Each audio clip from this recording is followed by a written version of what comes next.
ନଈକୂଳରେ ଛୋଟ ଚାହା ଦୋକାନଟେ। କିଏ ନଈକୂଳ ଦେଇ ଯିବ ଆଉ ରାଜୁ ଚାହା ଦୋକାନରୁ ଚାହା ପିଇବନି? ଏମିତି କ'ଣ କେବେ ହବ? ନଈ ବି ଅଭିମାନ କରିବ।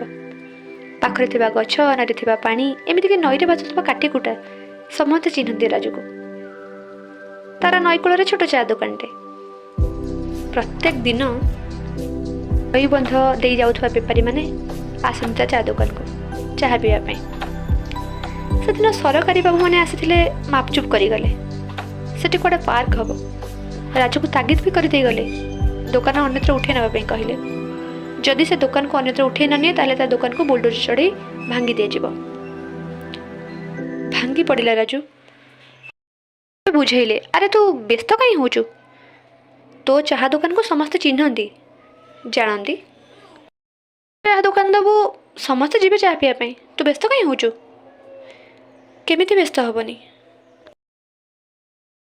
ଏଇ କୂଳକୁ ଭଲ ପାଇ ବସିଛି ସେ। ଆଉ ଏଇ ନଈ ଭିତରେ ଅଛି ତାର ଦେବଯାନୀ। 7 ବର୍ଷ ତଳେ ତାକୁ ଭଲ ପାଇ ବାହା ହେଇଥିଲା। ଦିନେ ଏଇ ନଈକୁ ଗାଧୋଇବା ପାଇଁ ଆସି କୁଆଡ଼େ କୁଆଡ଼େ ହଜିଗଲା ଦେବଯାନୀ ନଈ ପାଣିରେ। ଯେତେ ଖୋଜିଲେ ବି ମିଳିଲାନି। ଗାଁ ଲୋକ କଥା ହୁଅନ୍ତି, ରାତି ଅଧରେ ନଈ ପାଖ ରାସ୍ତାରେ କୁଆଡ଼େ ସ୍ତ୍ରୀ ଲୋକଟିଏ ବୁଲିବାର ଦେଖାଯାଏ। ଦୂରରୁ ଦିଶେ, କିନ୍ତୁ ପାଖକୁ ଗଲେ କେହି ନଥାନ୍ତି। ରାଜୁ କିନ୍ତୁ ବହୁତ ଭଲ ଭାବରେ ଜାଣେ ସେ ତା ଦେବଯାନୀ।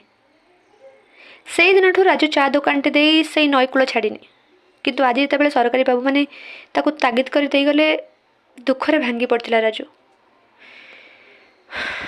ବୁଲଡୋଜର ଆସିଲା, ତା ଚାହା ଦୋକାନ ମାଟିରେ ମିଶିଗଲା। ସେବେଠୁ ରାଜୁକୁ ଆଉ କେହି ଦେଖିନାହାନ୍ତି।